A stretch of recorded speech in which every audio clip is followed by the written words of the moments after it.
राम राम नमस्कार सभी कर्मचारी साथियों को स्वागत है आपका अपने चैनल हरियाणा कौशल रोजगार निगम में। तो साथियों, आज आप सभी के लिए कुछ सवालों के जवाब और साथ ही कुछ इन्फॉर्मेशन देना चाहता हूं सर्विस एक्ट को लेकर कि सर्विस एक्ट जब आपकी सैलरी मिलेगी सर्विस एक्ट की, तो उसके अंदर आपका क्या बेनिफिट मिलेगा और क्या क्या चीज़ों का जो आपको जो पहले कटता था वही मिलेगा या उसमें कुछ बदलाव होकर आएगा। तो इन सारी बातों के लिए आज आपको मैं कुछ इन्फॉर्मेशन साझा करना चाहता हूं साथियों के साथ, और कुछ साथियों के जो सवाल थे उनके जवाब देना चाहता हूं साथियों। तो वीडियो के एंड तक बने रहेंगे साथियों, और जो साथी चैनल पर नया आया है वो चैनल को सब्सक्राइब जरूर करें साथियों, और बेल आइकन का बटन भी दबाएं ताकि जब मैं वीडियो डालूंगा यूट्यूब पर तो आपको नोटिफिकेशन साथ के साथ मिल जाएगी। तो साथियों, वीडियो शेयर भी कर दिया करो ताकि आपको जो इन्फॉर्मेशन मिले तो आप आगे शेयर कर दें उसको, तो सभी साथियों को पता लग सके। तो साथियों, चलते हैं वीडियो के मेन फोकस पर। क्या है आज का वीडियो?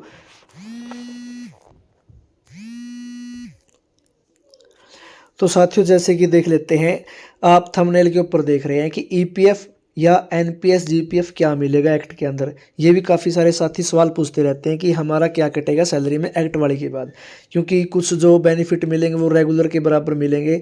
तो उसमें कर्मचारी कन्फ्यूज है कि हम ईपीएफ लेंगे या एनपीएस में आएंगे साथियों। तो उसके बाद है विभाग बदलेगा या नहीं बदलेगा, ईएसआईसी एलडब्ल्यूएफ का क्या होगा सैलरी बढ़ने पर। तो साथियों, सबसे पहले मैं आपको बता देता हूँ ईपीएफ और एनपीएस के बारे में। तो साथियों, आप सभी कर्मचारियों का एक्ट के बाद भी ईपीएफ ही कटेगा, और ईपीएफ के अंदर जो 1800 रुपये कटते हैं आपके वो ऐसे ही कटेंगे जब तक केंद्र सरकार इसके अंदर कोई संशोधन नहीं कर देती, कोई इम्प्लीमेंट नहीं करती। क्योंकि तो साथियों, आपके 1800 रुपये ही इसके अंदर कटेंगे, क्योंकि केंद्र सरकार की तरफ से अगर कोई गाइडलाइन आती है, क्योंकि अभी आपका जो बेसिक पे 15,000 बेसिक पे आपका ईपीएफ कटता है।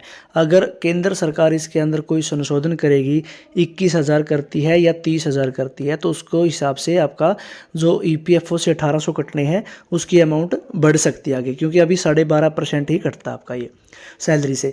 तो ये तो था आपका ईपीएफ का। और एनपीएस में तो एनपीएस नहीं कटेगा, ईपीएफ ही कटेगा, और आपको बेनिफिट भी ईपीएफ के अंदर ही है साथियों। उसके बाद में है विभाग बदलेगा या नहीं बदलेगा। तो विभाग नहीं बदलेगा साथियों, आप सिर्फ अपना उसी विभाग के अंदर आप सिर्फ जिला चेंज कर सकते हैं, अपने डिवीज़न सब डिवीज़न चेंज कर सकते हैं, विभाग नहीं बदलेगा।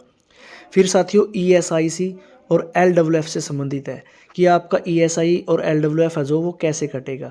तो साथियों, ईएसआईसी ऐसा है जिन साथियों की सैलरी 21,000 से कम है और एक्ट के बाद भी 21,000 से कम रहेगी, तो वो ईएसआईसी के दायरे में आएंगे।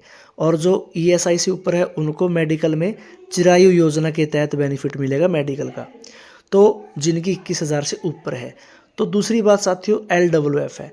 एलडब्ल्यूएफ के अंदर अभी तक 25,000 रुपये तक की में वो निर्धारित की गई है सैलरी। 25,000 से नीचे नीचे आप बेनिफिट ले सकते हैं इसका, लेकिन एक्ट में आने के बाद जब आपकी 25,000 से ऊपर हो जाती है तो एलडब्ल्यू के पैसे तो ज़रूर कटेंगे सैलरी से, लेकिन आप उसमें बेनिफिट नहीं ले सकते, क्योंकि 25,000 से ऊपर सिर्फ 2 स्कीम में बेनिफिट मिल सकते हैं साथियों। तो वो मैं तो यही चाहूँगा कि खुदा न खास्ता वो ना ही मिले किसी को, क्योंकि इसके अंदर क्या है, जो दिव्यांग साथी हैं या मतलब कोई अपाहिज हो जाता है तो उसके अंदर कोई समय वो सैलरी की निर्धारित नहीं कर रखी है। और एक दूसरा है, डेथ होने पर कर्मचारी को 5 लाख और 3 लाख की जो सहायता राशि मिलती है उसके अंदर।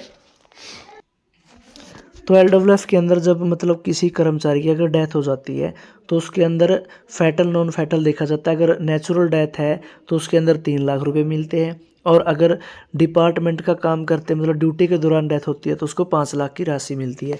तो इन दो के लिए ही एलडब्ल्यूएफ की राशि कटती है 25,000 से ऊपर वालों के लिए, लेकिन 25,000 से नीचे के लिए आप अपनी सारी स्कीम का बेनिफिट ले सकते हैं साथियों। तो ये था आपका ईएसआई एलडब्ल्यूएफ को लेकर। विभाग बदलेगा या नहीं उसके बारे में, एनपीएस और ईपीएफ के बारे में है साथियों। तो ये तो होगी आपकी ये डिटेल। तो कुछ साथियों के 1-2 सवाल थे, उनके भी देख लेते हैं एक बार। जैसे एक हमारे अनिल कुमार साथी हैं, ये पूछते हैं कि जलकर्मी का भी कुछ होगा क्या नहीं।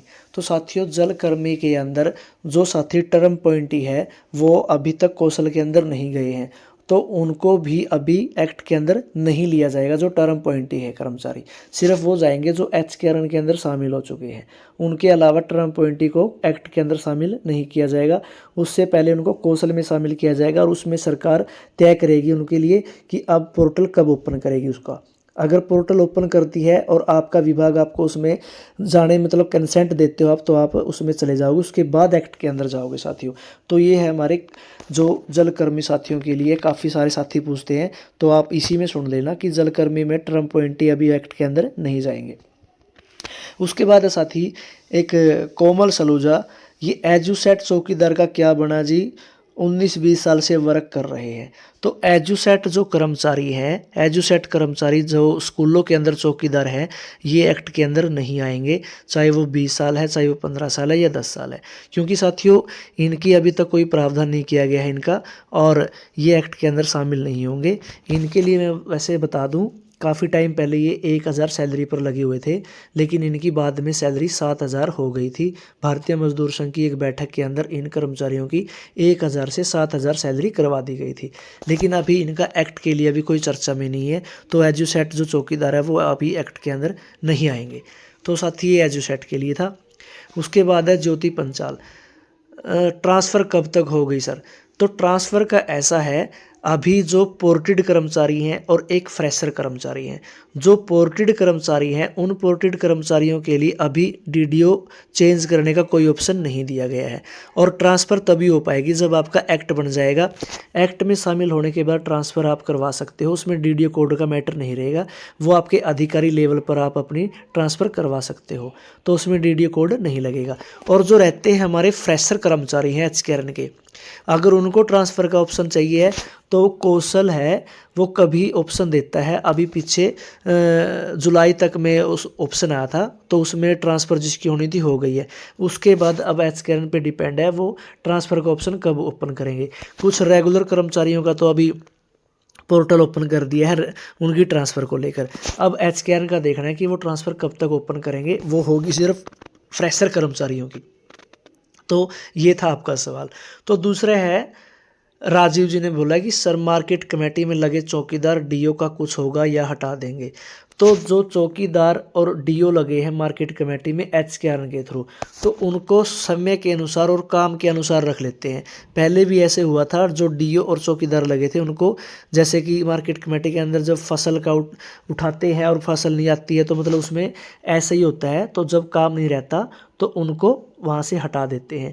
तो अभी इनके बारे में कुछ कहना मुश्किल है साथी। तो जो मार्केट कमेटी में लगे चौकीदार DO है, अभी उनके लिए कुछ भी कहना नामुमकिन है। तो साथियों ये थे इन साथियों के सवालों के जवाब।